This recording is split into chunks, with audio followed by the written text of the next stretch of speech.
Hola, buen día. Bueno, mi nombre es Leonardo Peluso. Tendría como que tomar tres temas independientes, pero bueno, juntos para poder articularlos.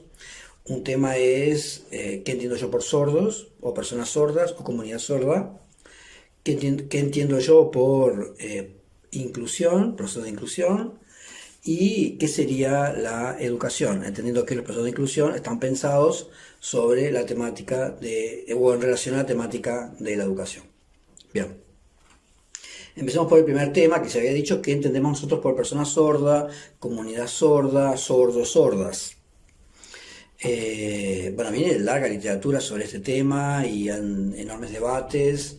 Y básicamente la gran pregunta es, ¿los sordos son personas que no oyen o discapacitados auditivos o hablantes de una lengua de señas?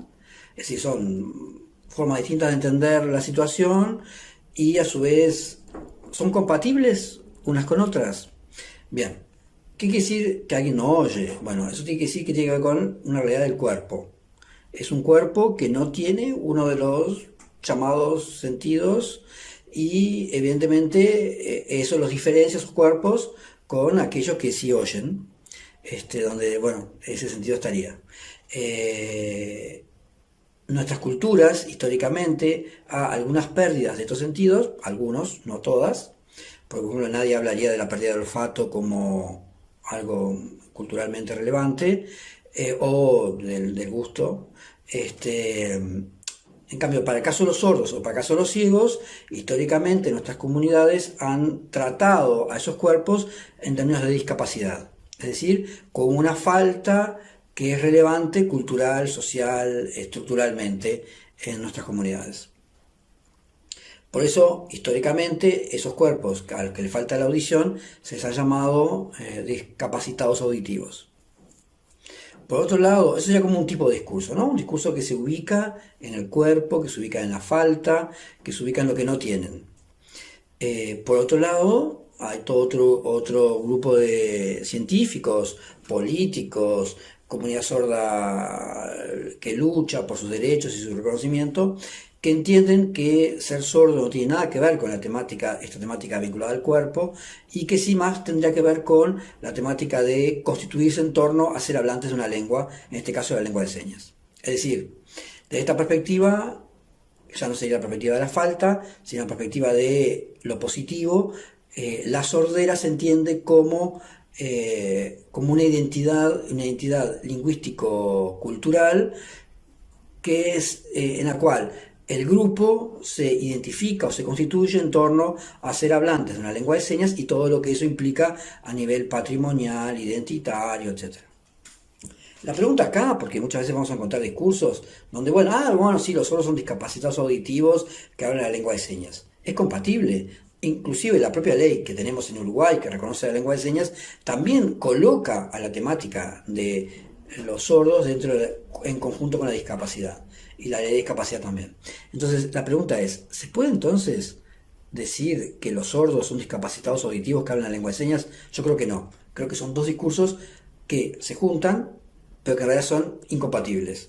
Porque si yo pienso en la discapacidad auditiva, en los sordos en términos de falta, lo estoy caracterizando desde un lugar que está vinculado al cuerpo y a lo negativo. En cambio, cuando yo pienso a los sordos en términos de hablante de una lengua de señas, lo estoy pensando en términos de, ¿cómo pensaría, por ejemplo, qué diferencia hay entre franceses y uruguayos? Bueno, o de hispanohablantes. Y los franceses hablan francés y los hispanohablantes hablan español. No los pensamos en términos de falta. Entonces, cuando realmente entendemos que los sordos son hablantes de una lengua de señas, se nos va por completo la temática de la falta y se recoloca el tema de la perspectiva desde otro lugar, es decir, del lugar de lo positivo, del lugar de lo que tienen, del lugar de que realmente los constituye en su identidad. Porque los sordos, si uno les pregunta a un sordo, ¿cómo te definís como sordo? Mayoritariamente te va a decir hablante de una lengua de señas. Aunque después diga, bueno, no oigo, etcétera. Pero el tema de hablante de lengua de señas es lo constitutivo de su identidad. Y es lo importante porque en realidad reubica la temática en el plano de los estudios culturales, etcétera, y no en el plano médico, clínico, etcétera.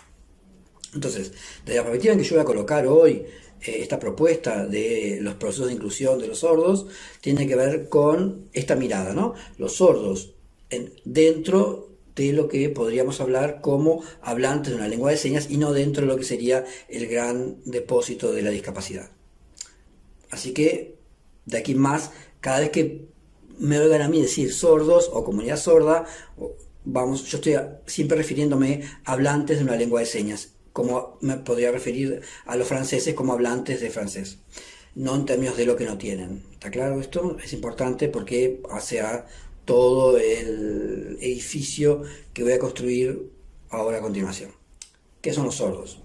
Un temita más. Esto coloca el tema de los sordos dentro de lo que llamaríamos los estudios sordos. Así como hay estudios latinoamericanos, estudios uruguayos, etcétera, estudios sordos, que son estudios que anclan perspectivas políticas, históricas, geográficas, literarias, discursivas, etcétera, que anclan todo en torno a el tema de los sordos como hablantes de una lengua de señas con una perspectiva política, ideológica que tiene que ver con esto, ¿no? Entonces, podemos decir que yo me voy a ubicar en el campo de los estudios sordos. Es un campo que, como vuelvo a decir, articula varias disciplinas en torno a esta idea de que los sordos son hablantes de una lengua, ¿no? Entonces, desde ahí que voy a hablar de la educación de los sordos, la historia de los sordos, la demografía sorda, etc. Bien, el otro punto al que me quería referir, punto 1, ¿se acuerdan? Eran 3. 1, que son los sordos. 2, cómo entiendo yo la inclusión. Y el tercero, bueno, el tema de la educación de los sordos como ese espacio donde se debate o se discute el tema de la inclusión. Bueno, ¿cómo entiendo yo la inclusión? El tema de la inclusión creo que es un tema que tiene un perfil político muy fuerte. Es decir, cada persona que habla de la inclusión debería anunciar de dónde habla. Y yo creo que ahí está el gran problema de que no todos hablamos de la inclusión desde el mismo lugar. Y por lo tanto yo soy bastante crítico con los discursos generales que se han instalado en relación a la inclusión. Para mí el punto central para pensar la inclusión, creo que es la ideología de la normalidad. ¿Por qué creo esto? Porque en realidad creo que históricamente en Uruguay y en la mayoría del mundo creo, y si no voy a decir todos, estamos pensando en la inclusión desde la ideología de la normalidad. ¿Qué quiere decir esto?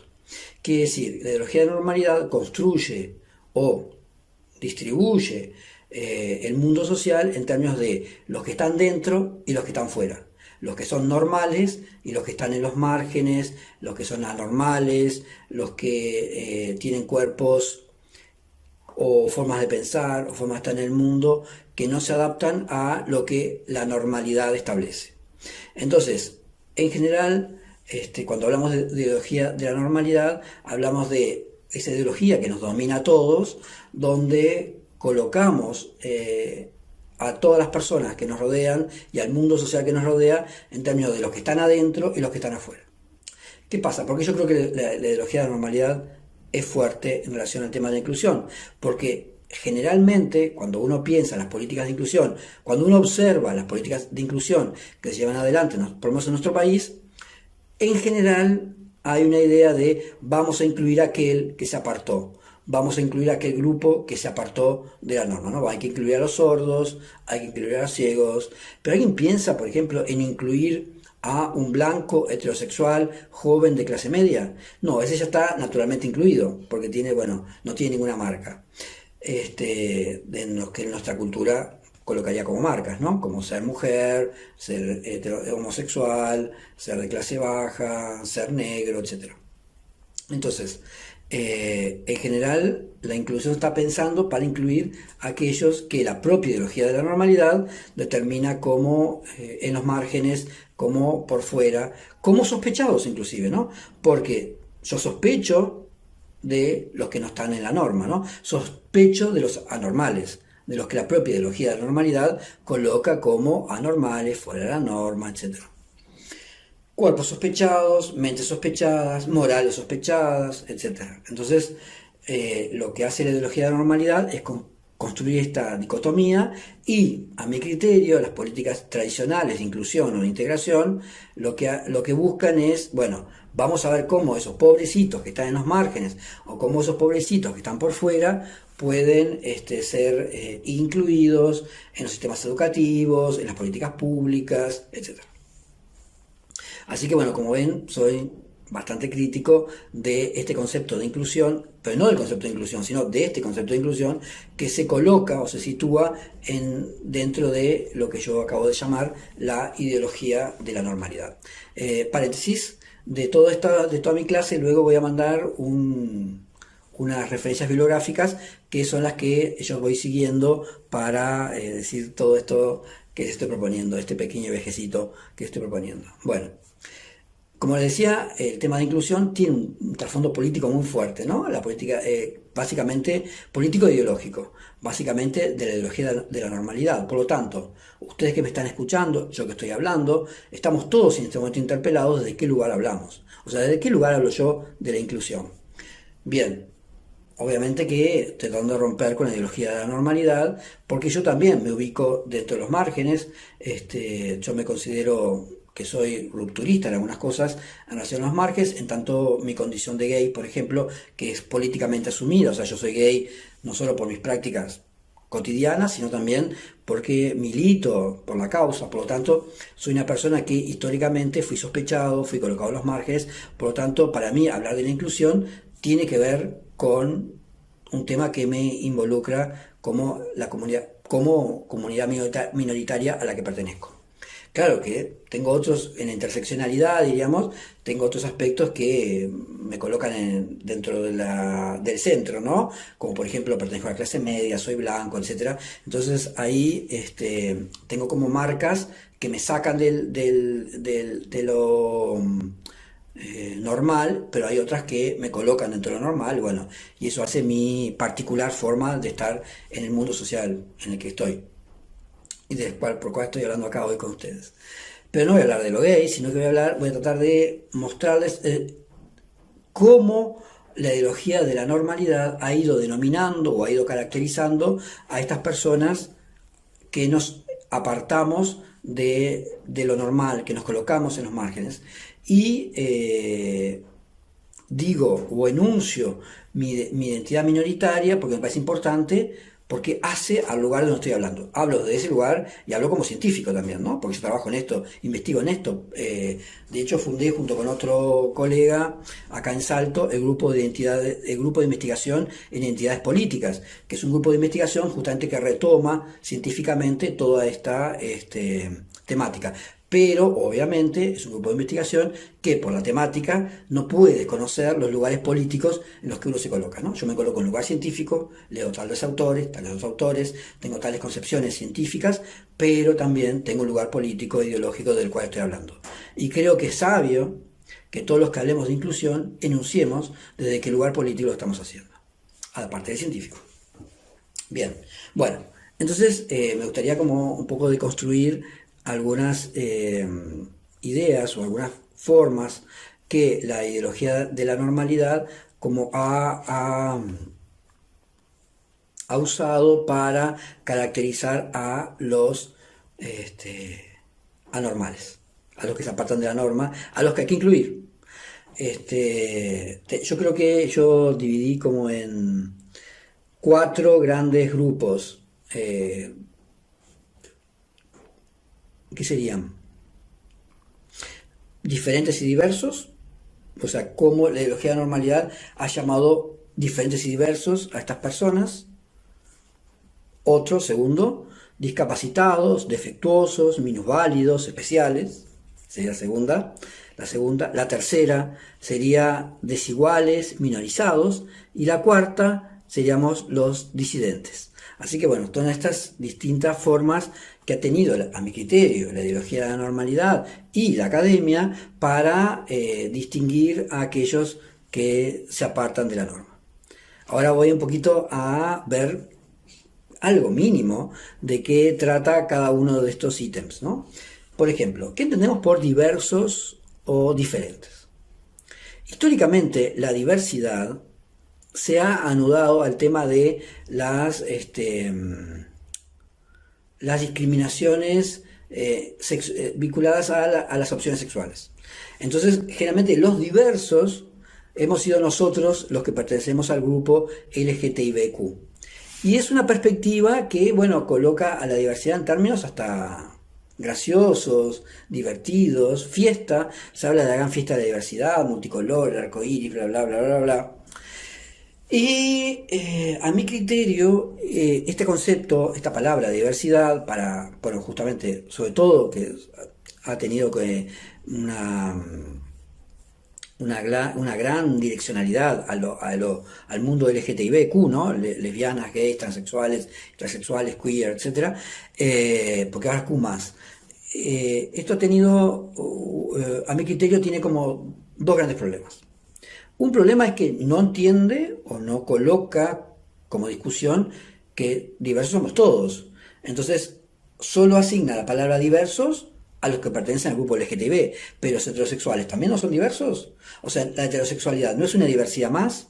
Entonces, es como una palabra absurda, porque en realidad, un término absurdo, porque en realidad dice diversos, pero son solo los diversos los que se apartan de la norma. Nunca son los normales, nunca son diversos. Entonces ahí ya hay un problema terminológico grande, ¿no? Porque bueno, si somos diversos somos todos. Y el problema es que estamos dispuestos a incluir a la transexualidad dentro de la diversidad, y si la incluimos, ¿qué supone esto? Supone que en realidad, y es el problema que tiene la palabra diverso, es que la palabra diverso esconde el conflicto. Es decir, esconde la idea de que no todos somos diversos de la misma manera. Que hay unos diversos que les va muy bien y hay unos diversos que les va muy mal.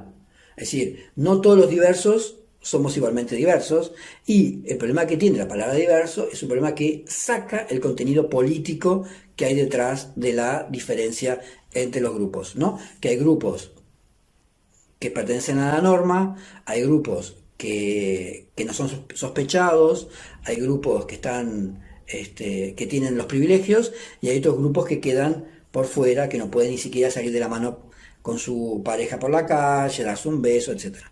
Entonces, no somos igualmente diversos, y ahí está el problema de la palabra diverso, ¿no? Porque la palabra diverso esconde el conflicto, esconde las relaciones de opresión que se dan entre los grupos, y que hay grupos que están en la normalidad y hay grupos que están construidos como anormales, sospechados, etc.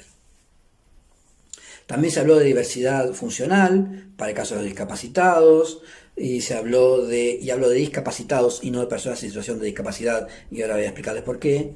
Y se habló también, por ejemplo, los diferentes es lo mismo, ¿no? Diferentes, diversos, son términos que históricamente esconden el conflicto de las relaciones de los grupos sociales.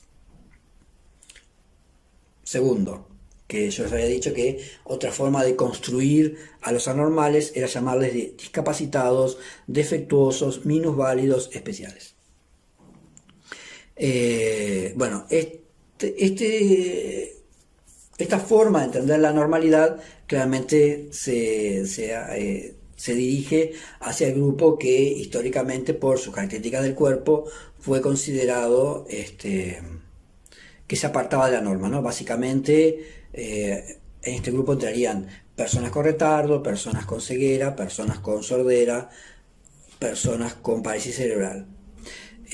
Básicamente, ¿no? Creo que habría algunas cosas, algunos otros grupos, pero básicamente creo que son estos grupos los que más han y trastorno de personalidad. Creo que son 5, que son los que, bueno, constituyen lo que hoy llamaríamos educación especial en el caso de Uruguay, y que, bueno, son históricamente los que se han considerado discapacitados, bueno, que tienen acceso a determinados beneficios que le otorga la propia ley de discapacidad. Y bueno, hay claramente todos los que vivimos acá en Uruguay tenemos claro más o menos quiénes entrarían dentro del grupo de los discapacitados, con obviamente fronteras difusas. Bien, entonces, para el caso de los discapacitados, yo creo que acá tenemos también una categorización donde colocamos cuerpos que son normales, que funcionan perfecto, ¿no? El cuerpo, imagino yo, el cuadro de Leonardo da Vinci, donde está el cuerpo perfecto, Me pregunto dónde quedan las mujeres en ese cuerpo perfecto, ¿no? Porque históricamente las mujeres siempre fueron vistas como defectuosas, ¿no? Como el que le faltaba algo. Eh, Igual que a los afrodescendientes, en fin. Pero el caso de los discapacitados es claro, bueno, obviamente que tanto para el caso de las mujeres como para los afrodescendientes, esto ya históricamente, pero no hace tanto, se pudo revertir y ya, bueno, son cuerpos que nos han visto más defectuosos, pero para el caso de los discapacitados, esto sigue siendo así, ¿no? O sea, son cuerpos que siguen siendo defectuosos para la visión de la medicina. Entonces, si hay un cuerpo defectuoso, ¿qué ocurre? Bueno, ocurre que hay que operarlo, hay que tratarlo de reconducirlo hacia la normalidad, ¿no? Prácticas de rehabilitación, etcétera. ¿Qué pienso yo del concepto de discapacidad? Bueno, el concepto de discapacidad, que estaría dentro de esta perspectiva, a mí me parece que es un concepto que es claramente colonizador. Y voy a explicar por qué. Históricamente se habló de discapacitados, de personas con capacidades diferentes, recuerdan, diferentes, capacidades diferentes, pero capacidades diferentes las tenemos todos, pero siempre se asoció capacidades diferentes a los que se apartaban de la norma, personas con capacidades diferentes, personas, luego se habló primero de discapacitados, personas con capacidades diferentes, luego se habló de personas con discapacidad, digo, de hecho nuestra ley habla de personas con discapacidad, ahí la discapacidad está fuertemente colocada en el cuerpo, o sea, la diferencia que había entre discapacitado y persona con discapacidad es que la persona, cuando uno habla de persona con discapacidad, uno está pensando en una persona que porta una discapacidad, o sea que la discapacidad está en el cuerpo. Y por último llegamos al paradigma actual, que no está en la ley, sino es posterior de alguna manera, o simultáneo, pero no quedó en la ley, que es el paradigma social de la discapacidad, que habla de que la persona está en situación de discapacidad, es decir, que la persona, por sus características, está en una situación social que lo coloca en el lugar de la discapacidad. No por el problema de la persona, sino tal vez por el problema de la sociedad que no puede, de alguna manera, ver a ese individuo de otro lugar. Entonces, la persona está en situación de discapacidad. Ahí la discapacidad sale del cuerpo y se recoloca en el plano social. Sin embargo, yo creo que acá hay dos problemas. Bueno, yo estoy de acuerdo con la perspectiva social de la discapacidad, totalmente de acuerdo con que la discapacidad no está en el cuerpo, sino que la discapacidad está en el territorio social.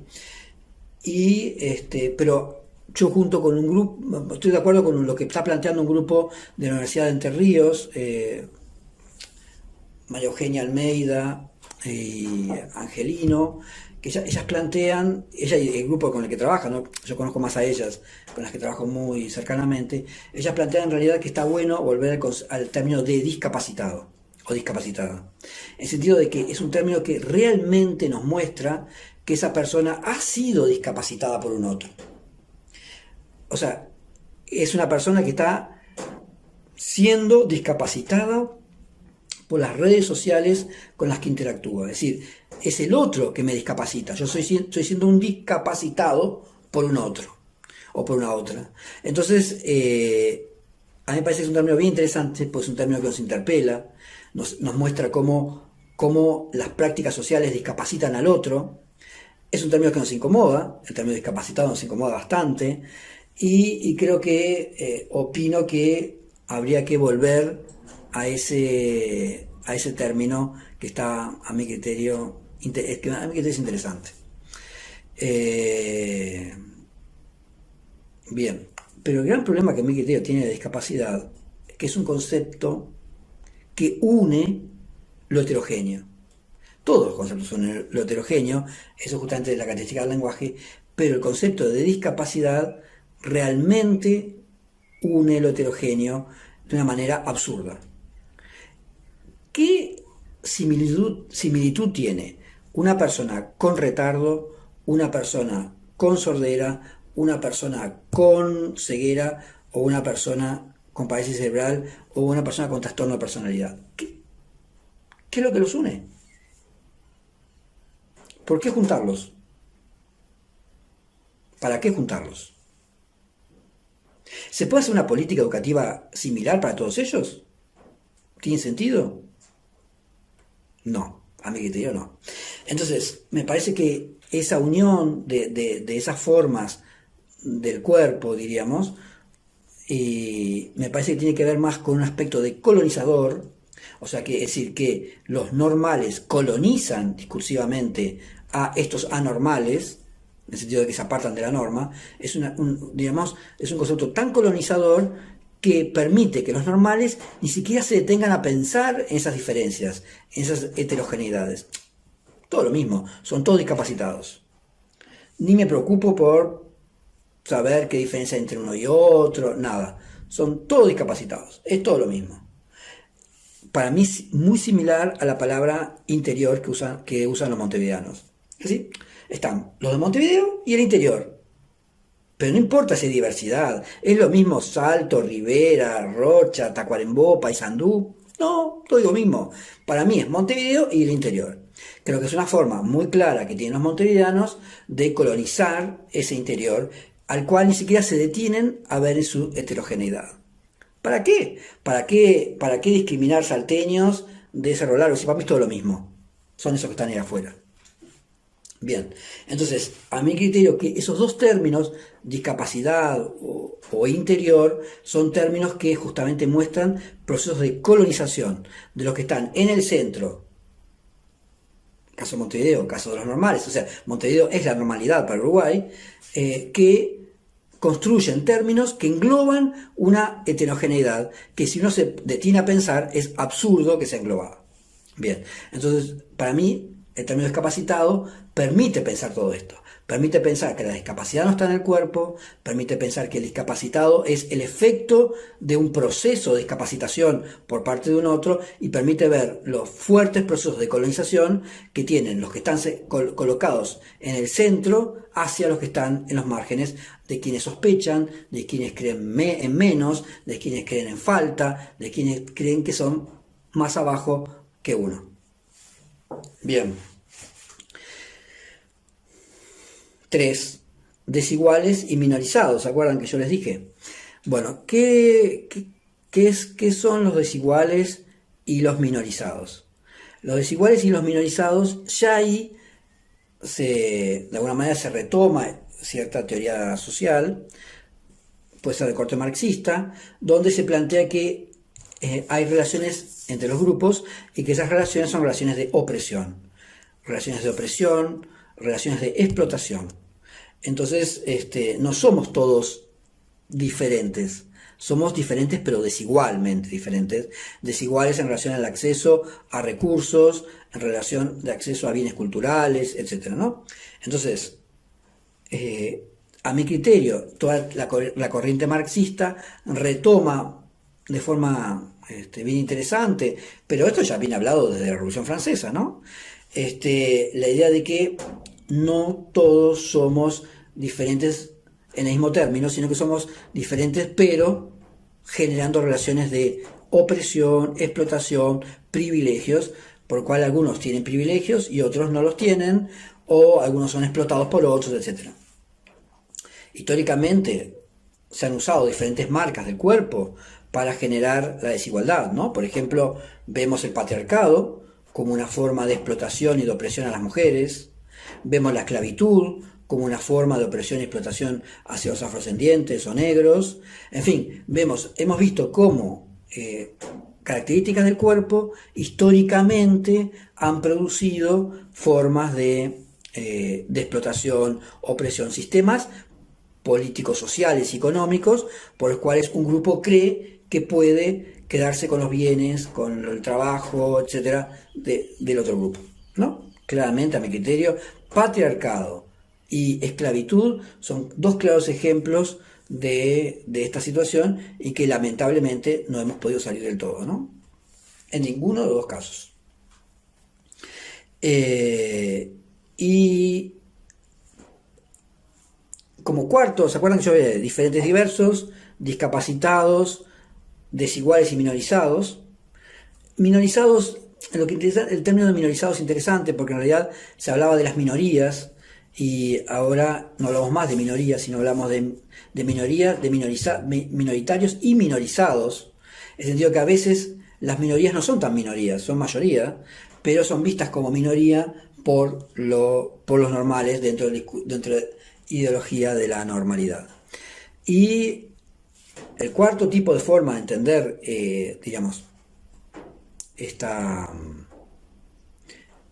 la ideología de la normalidad y cómo la ideología de la normalidad construye a los que aquí están en los márgenes, el cuarto grupo, a mi criterio, la cuarta forma discursiva sería el concepto de disidentes. El concepto de disidente es un concepto muy interesante que se acuñó, creo que fue en Inglaterra inicialmente, que tenía que ver con las disidencias políticas, de aquellos que estaban en contra del régimen. Después habló de los disidentes que estaban en contra del régimen de la Unión Soviética, y se retoma en Latinoamérica con mucha fuerza en los años 90 para referirse a las disidencias del sistema sexogénero, de orientación sexual, básicamente. Por ejemplo, los gays, sobre todo los gays, fue un movimiento muy fuerte en el mundo gay. En Latinoamérica empezaron a decir que ellos no eran diversos, no éramos diversos, no éramos desiguales, éramos disidentes. ¿Qué quiere decir esto, que éramos disidentes? Que éramos personas que habíamos optado por no colocarnos dentro de la normalidad, de la heteronormalidad.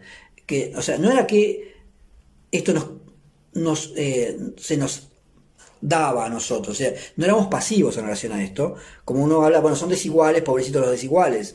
Acá estamos hablando de, yo decido salirme del modelo heteropatriarcal para proponer otro modelo. O sea, soy disidente de un modelo político genérico, ¿no? De género.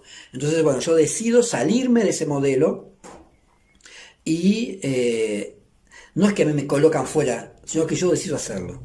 Yo siempre cuento una anécdota. Cuando yo empecé a ser gay, de alguna manera, siempre estaba preocupado si me tolerarían, si me querrían, qué dirían mis padres, o sea, todo el coming out, ¿no? Cuando le contaba a alguien y bueno, cómo iba a creer esa persona, o sea, todo lo colocaba en mí, ¿no? Yo tengo que ir a negociar mi situación.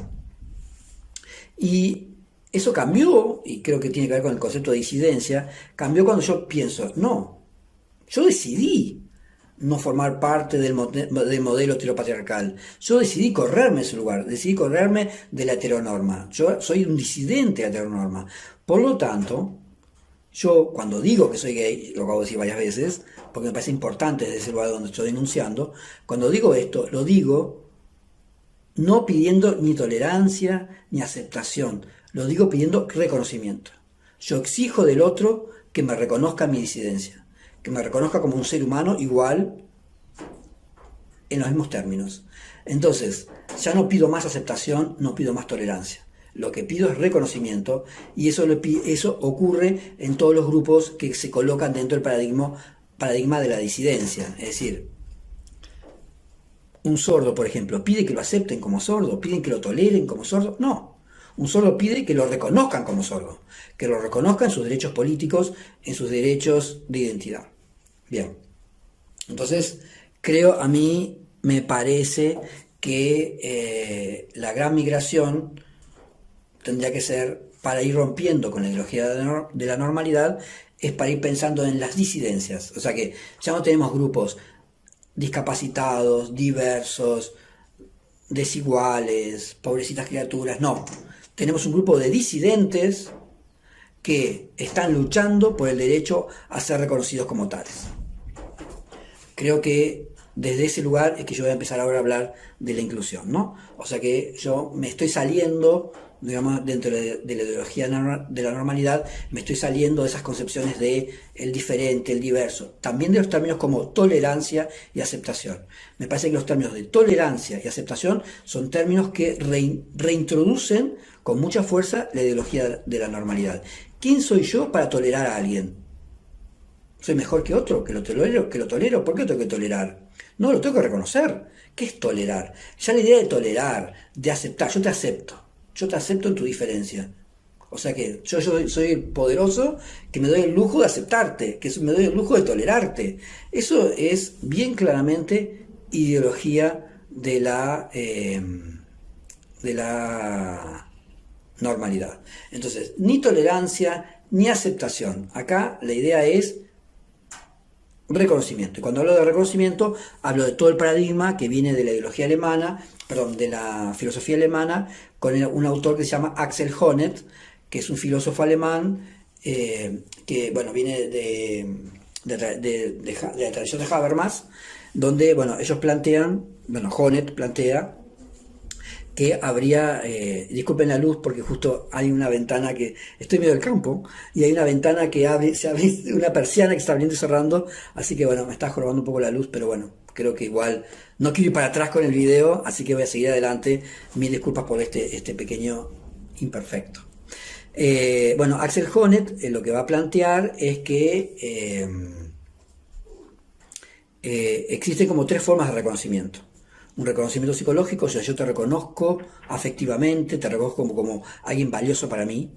Reconocimiento social, es decir, que reconozco tus derechos sociales como grupo al que perteneces, y hay un reconocimiento legal, o sea, que te reconozco legalmente.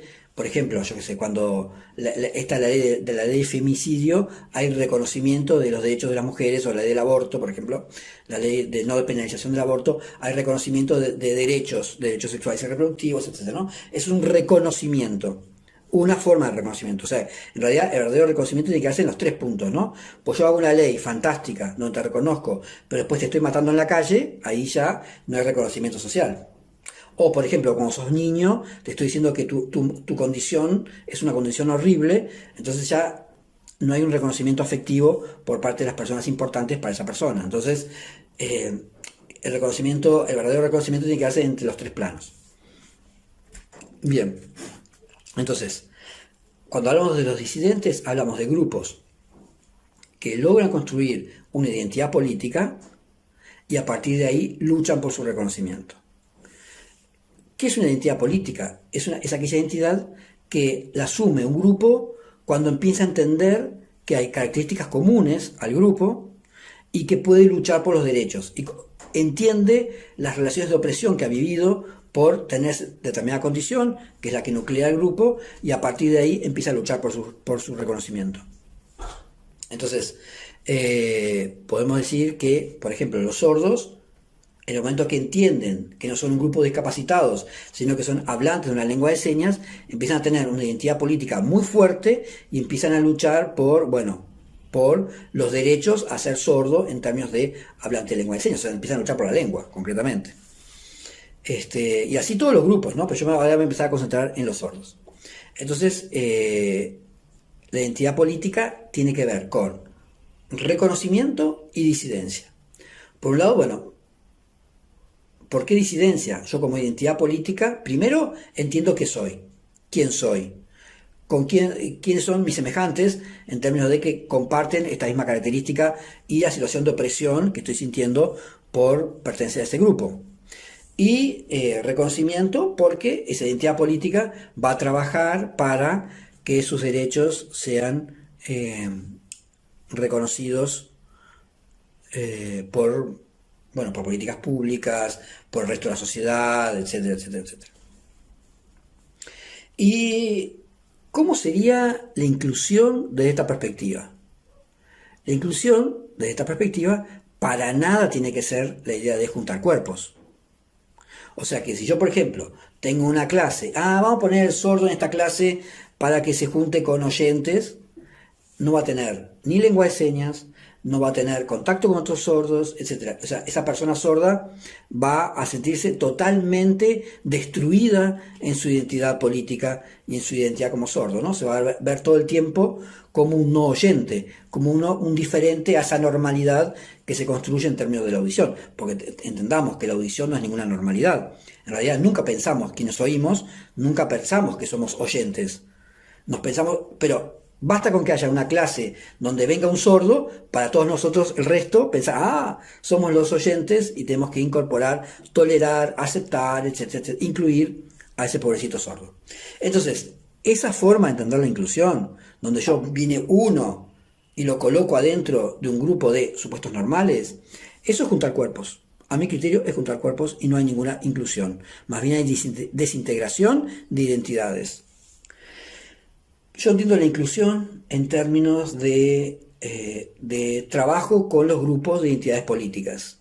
Por lo tanto, creo que para que haya una verdadera inclusión, tiene que haber, tiene que reconocerse al otro, no en términos de su individualidad, sino en términos de a la identidad política que pertenece. Entonces yo imagino una clase inclusiva para sordos como aquella clase donde estén los sordos aprendiendo lo que tienen que aprender en lengua de señas, con otros compañeros sordos, donde se promueva la identidad sorda, se promueva la idea de quiénes somos en relación al mundo que nos rodea. Entonces, y la propia comunidad sorda es lo que promueve. Estamos pensando en la educación de los sordos, bueno, en Uruguay, ¿no? La educación de los sordos no se ha pensado en términos de colocar a un sordo con un intérprete adentro del salón de clases, sí, en los últimos años de escolarización, porque no hay más remedio, obviamente, porque hay muy pocos sordos. O sea, por ejemplo, entra un sordo en medicina, obviamente no hay grupo de sordos en medicina, entonces ahí claramente ese sordo va a estar con su intérprete en el salón de clases.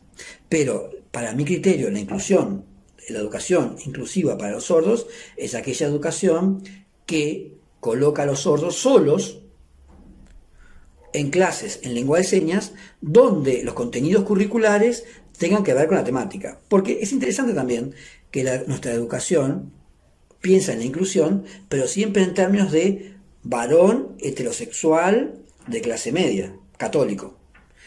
Yo me pregunto, por ejemplo, una persona afrodescendiente ¿encuentra algo identitario en la educación que ofrece Uruguay? Una mujer ¿encuentra algo identitario en la educación que ofrece Uruguay? Cuando lee la historia, una mujer en Uruguay lee sobre historia, ¿reconoce algo de las mujeres? ¿O va a hablar siempre de militares masculinos, blancos, etcétera? Un afrodescendiente, ¿qué ve en nuestra historia? Y una persona que defiende, una persona de colectivos indígenas, ¿qué ve en nuestra historia? Siempre la historia está narrada en clave macho, blanco, heterosexual, de clase media católico. Por ejemplo, fíjense, Artigas se va a Paraguay con Ancina, con el negro Ancina, que era, ¿cómo es que dicen? Un amigo leal y fiel. ¿De quién se dice que es leal y fiel? ¿De los perros? O sea que históricamente venimos reproduciendo una cultura que es fuertemente en clave heteronormativa, macho, blanco, heterosexual. Todas las personas que supuestamente se tienen que incluir dentro de esa educación no encuentran, digamos, aspectos identitarios que las conmuevan. Ni las mujeres, ni los afrodescendientes, ni los indígenas, ni los sordos, nadie. No se habla de nadie, más que de blancos heterosexuales, generalmente militares. Entonces, eso es la historia. Lo mismo pasa por la literatura, lo mismo pasa, etcétera, etcétera, etcétera, en todos los campos. De la parte social, ¿no? Obviamente, las matemáticas estarían fuera de esto. Entonces, la inclusión está vista como juntar cuerpos. Bueno, ¿cómo hacer para que estos cuerpos estén en el salón de clases? Pero sus identidades están en el salón de clase. ¿Entran sus identidades políticas en el salón de clases? ¿Los sordos pueden reflexionar lo que es ser sordo en nuestras comunidades? ¿Los negros pueden reflexionar lo que es ser negro en nuestras comunidades? Y los blancos que aceptan y toleran a esos sordos, a esos negros, a esos gays, a esos trans, ¿pueden reflexionar algo diferente a lo que son como blancos? ¿Se los interpela en nuestra educación? Entonces yo creo que la inclusión tiene que pensarse en otros términos, pensarse como en ese lugar donde comparten espacios de identidad personas que pertenecen a diferentes identidades políticas y que nadie esté solo. Todos los que pertenecemos a diferentes identidades políticas que son disidentes merecemos que en los espacios educativos estemos acompañados de otros con los que compartimos nuestra identidad política. Es decir, yo, si quiero ir a un salón de clases, a mí me gustaría estar con otros que pertenecen a mi colectivo LGTB y poder pensar desde ese lugar qué lugar ocupamos en este contexto social y cómo hemos sido históricamente oprimidos, despreciados, sospechados. Lo mismo le pasa a los sordos, lo mismo le pasa a los afrodescendientes. Bueno, las mujeres, naturalmente ya hoy en día probablemente la mitad de una clase sean mujeres, por lo tanto pueden pensar en torno a el feminismo, las relaciones de opresión que viven, los femicidios, etc. Bueno, porque naturalmente ya es una población que está entrando al salón de clases, y entra en conjunto. Pero yo me pregunto, ¿puede realmente una única persona trans, por ejemplo, o un sordo solo, el sordo solo en el salón de clases, puede realmente introducir su identidad política, puede introducir su perspectiva, puede sentirse que no es una normal en un salón de clases donde no hay otra persona que comparta su identidad política? Entonces, yo creo que la inclusión tiene que pensarse en términos de identidades políticas, de cómo pueden interactuar esas identidades políticas, cómo pueden luchar por el reconocimiento dentro del salón de clases y fuera del salón de clases, porque las identidades políticas históricamente oprimidas y sospechadas tienen que estar todo el tiempo luchando por el reconocimiento, y cuando uno está solo y aislado no lo puede hacer. Entonces, basta de pensar, yo creo, ¿no?, la inclusión en términos de juntar cuerpos, y hay que pensar entonces en términos de las identidades políticas. Bueno, y para terminar, o sea, ya hicimos el viaje de la inclusión, ya coloqué bastante el tema de los sordos, pero me voy a referir un poco para terminar esto en lo que es la educación de los sordos, que sería el tercer punto. ¿Se acuerdan, no? Primer punto, que era que es un sordo hablante de lengua de señas, para mi criterio no, tengo bastante bagaje teórico para decir esto y a su vez político. Por segundo término, el concepto de inclusión, que he venido tratando hasta ahora, y ahora en tercer término voy a hablar del tema de la educación de los sordos. ¿Qué es la educación de los sordos? Históricamente la educación de los sordos fue oralista, es decir, se promovía que los sordos fueran oralizados, es decir, que se extinguiera la lengua de señas, que era considerada un sistema hasta perverso, y se empezara como a sustituir por el español. O sea, los niños sordos entraban a la escuela de sordos y se les ataba las manos, se les obligaban a hablar la lengua de señas, etc. Luego, a partir del año 87, en Uruguay, 1987, se promueve la educación bilingüe de los sordos para todas las escuelas públicas uruguayas. Es decir, los sordos entran a partir del año 87 en un régimen de bilingüismo. O sea, se rompe con el histórico oralismo, que, bueno, el oralismo se impuso con mucha fuerza en 1880 en un infame, lo que se llama el infame Congreso de Milán, donde en Milán se reunieron un grupo de educadores y dijeron, basta con la educación bilingüe, las lenguas de señas hay que erradicarlas, y se impone para todo el mundo el oralismo. Bueno, eso fue parte de la historia negra de la comunidad sorda, hasta el año 87, que en Uruguay, cada país tiene historias distintas, que no voy a entrar ahora en el caso, pero en Uruguay entra, digamos, a lo que sería la propuesta bilingüe. Esa propuesta bilingüe en Uruguay, bueno, se desarrolla y tiene, no voy a entrar en estos detalles, pero tiene como un desarrollo importante. Básicamente tenemos 4 escuelas de sordos, una en Montevideo, una en Salto, una en Rivera y una en Maldonado, donde los sordos van solo con sordos, y todos los profesores, profesoras, maestras hablan la lengua de señas, y hay instructores sordos y maestras oyentes, hay maestras sordas en algunos lugares donde las hay, etc. Entonces, bueno, es una educación donde toda la educación se da en lengua de señas y se enseña español como segunda lengua. En el liceo, bueno, ya es más distinto. En Montevideo, desde el año 96, hay un liceo donde recibe a los sordos en clases individuales, o sea, solo grupo, o sea, un liceo común, el liceo 32, de primero a tercero inclusive, donde los sordos van solo a una clase de sordos, donde los profesores, cuando hablan lengua de señas, dan la clase directa en lengua de señas, o hablan, si hablan español, tiene intérprete. Luego en cuarto pasan al IABA, en Montevideo en cuarto pasan al IABA, también siguen en un grupo solo para sordos, y recién en quinto y sexto, por la poca cantidad, obviamente, por el sistema preparatorio, bueno, que hay especialización, ¿no? Ahí los sordos van a distintos bachilleratos, y ahí van con intérprete en clase con oyentes. Ahí sería como en Uruguay la primera experiencia que tendrían de lo que sería una inclusión salvaje, ¿no? Donde no se reconoce tanto su identidad política, sino simplemente se les asigna un intérprete para que puedan seguir la clase normalmente. En los distintos departamentos, Salto, Tacuarembó, Paysandú, Artigas, etc., el auto es igual. En la UTU también están incluidos en clases con oyentes.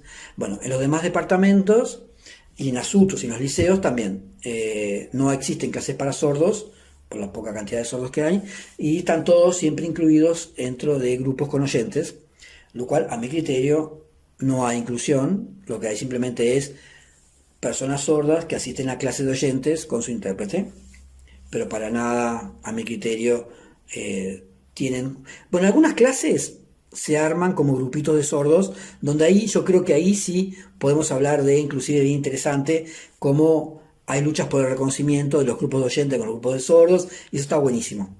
Así que creo que hay clases que salvan. El tema es cuando hay un sordo sordo, cuando hay solo un sordo o una sorda en el salón de clases con su intérprete, ahí es realmente la situación dramática, porque esa persona no está incluida identitariamente, ¿no? Está simplemente su cuerpo ahí escuchando una clase para otros.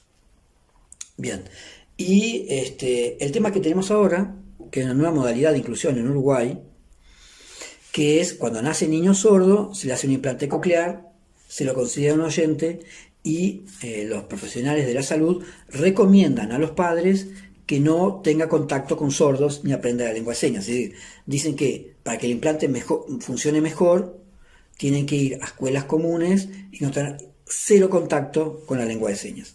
Esa es la nueva modalidad de inclusión que tenemos en Uruguay, ¿no? Entonces, es una modalidad de inclusión que supone el exterminio identitario de la persona que nace sorda, ¿no? Porque de hecho, además, el implante coclear no la vuelve un oyente. Simplemente es un aparato que le ayuda a tener contacto con los fonemas del español, pero no la vuelve oyente.